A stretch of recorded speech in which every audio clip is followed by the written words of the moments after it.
Vamos aí na nossa saga libanesa aí, terceira parte, na realidade as causas do conflito ou da guerra civil libanesa. Dizendo para vocês, isso tudo para chegar agora, para você entender o porquê que essa questão da explosão do nitrato de amônio, ele traz problemas, porque o Líbano estava tentando entrar novamente numa situação de paz, e isso abalou profundamente o povo libanês, que vem de guerras e mais guerras. Porque não adianta você falar de atualidade, é isso, se você não entender todo o processo histórico, pelo menos o processo histórico mais próximo que dá origem a tudo isso aí, a toda essa situação que você conhece, porque senão fica superficial demais, muito raso, mesmo em sendo aulas, não é, síncronas, assíncronas, ou o diabo que o parta, que vocês falam, dizendo aí, muita gente fala, você não aprende nada, é só prestar atenção que muita coisa você agrega conhecimento. Vou agradecendo ao professor aí, Vinícius Bretas, do Rio de Janeiro, que nos mandou um elogio. Salve ao Vinícius Bretas no Rio, com seu canal. Então, agradecendo aí, né, todo o processo aí, tamo junto, fião. Então vamos começar por partes.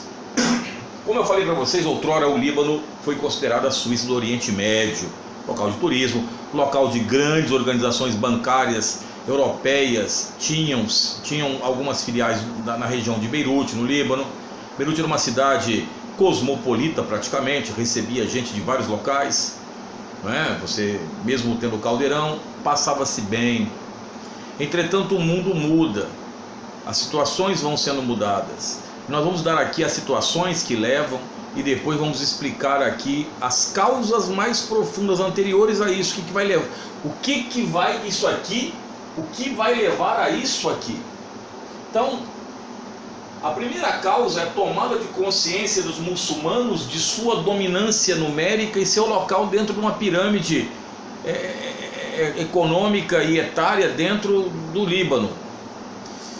Os muçulmanos dominavam o Vale do Beca, os muçulmanos sunitas. Os muçulmanos, se você contasse, você teria 35% de muçulmanos sunitas, 35% de muçulmanos xiitas, 25% de muçulmanos sunitas, aí já dava 60%, mais uns 5% ou mais de muçulmanos drusos. Só aí 65% a maior parte da população. Os muçulmanos então acordam para isso.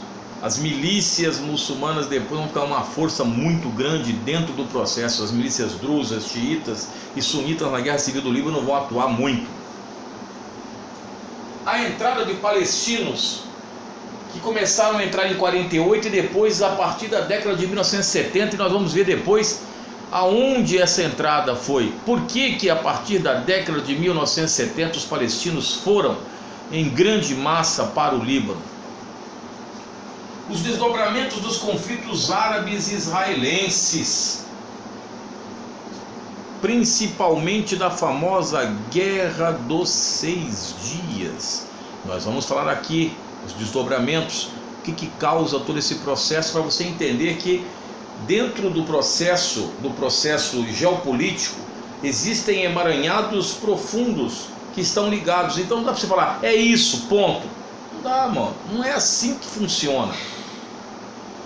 E o interesse de Israel e Síria de tirar proveito das questões libanesas, tirar proveito do Líbano, tirar sua casca. A Síria nunca aceitou que o Líbano foi independente. Então veja bem a situação aí. Então agora vamos começar a falar um pouquinho, vou voltar no tempo, década de 1950. Surge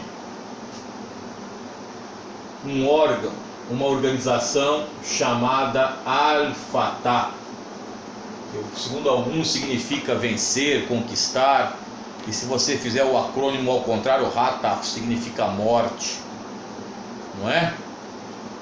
Então, na realidade, foi criada aqui por um engenheiro chamado Yasser Arafat. Esse nome você já ouviu falar muito. E outro chamado Abu Jihad. Foram os criadores da Al-Fatah.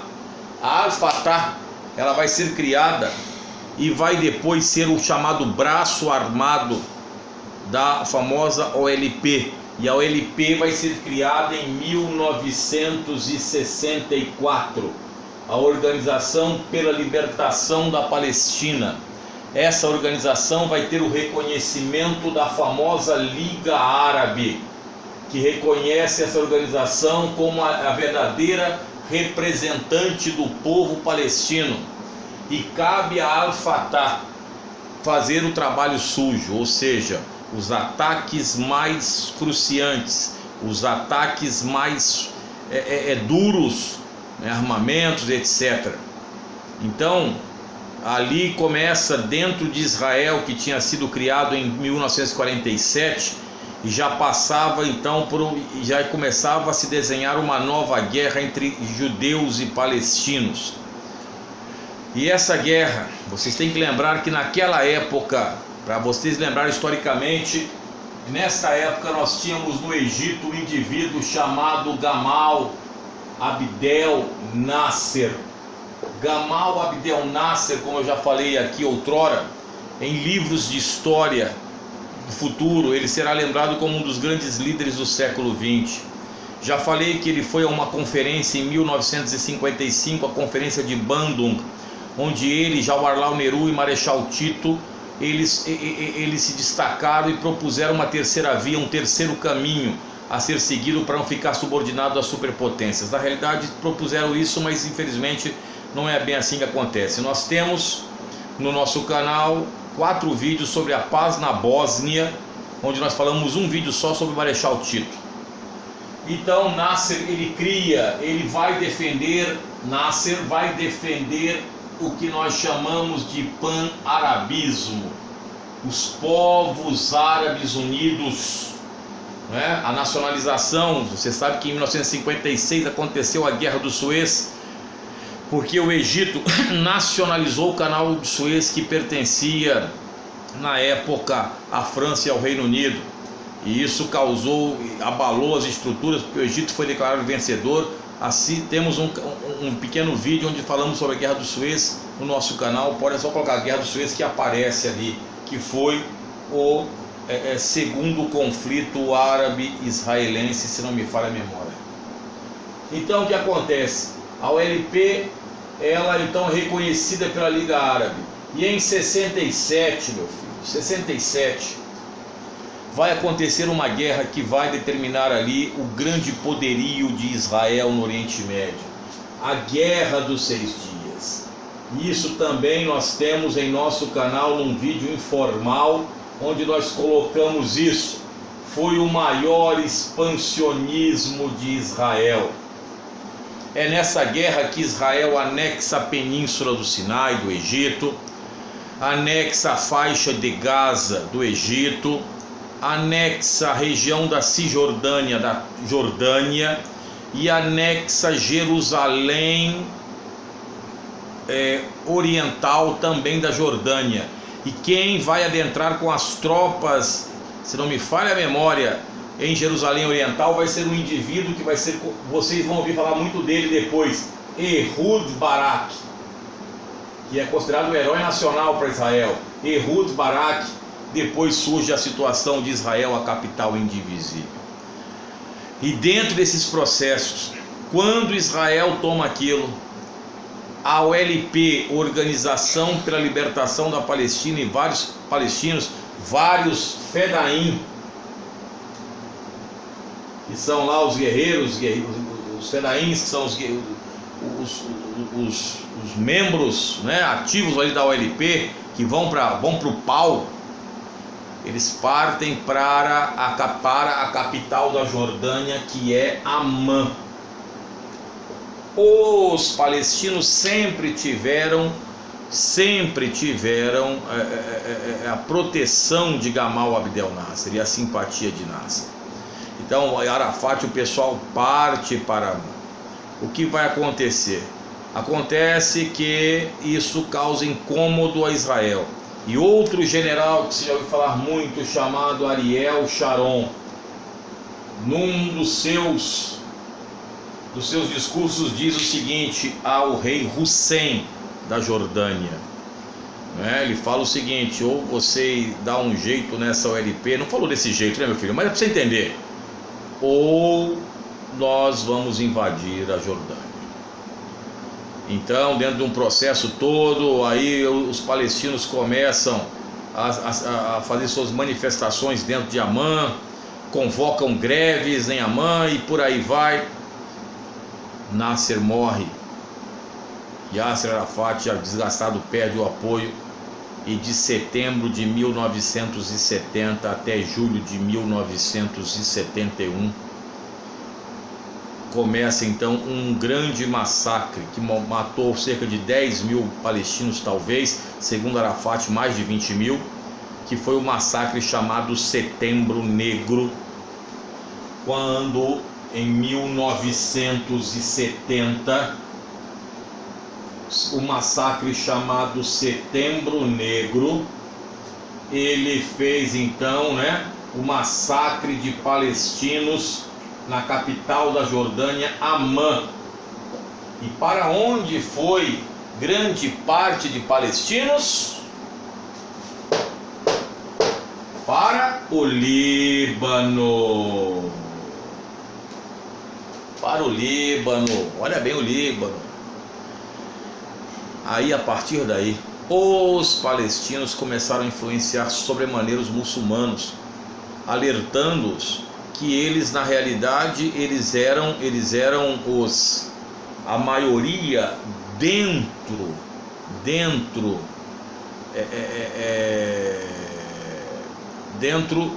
do Líbano, e deveriam então pleitear uma maior parcela de poder no Líbano. Reparem aqui o número 1. Tomada de consciência dos muçulmanos pela dominância numérica, pelo seu processo na pirâmide econômica também do Líbano ali. Então, os palestinos foram considerados ali os responsáveis. Por isso que os libaneses têm certa repulsa ou certa rejeição aos palestinos. De certa forma, os libaneses acusam os palestinos de insuflarem os muçulmanos contra o pacto nacional que estava estabelecido desde 1943 e que trazia um equilíbrio dentro do Líbano. Ao mesmo tempo, meu filho, em 72, só para que não fique muito, aconteceram as Olimpíadas em Munique. Munique, para quem não sabe, na Alemanha, acho que sul da Alemanha, onde ali nós tínhamos uma grande força, principalmente até a Segunda Guerra Mundial, de nazistas.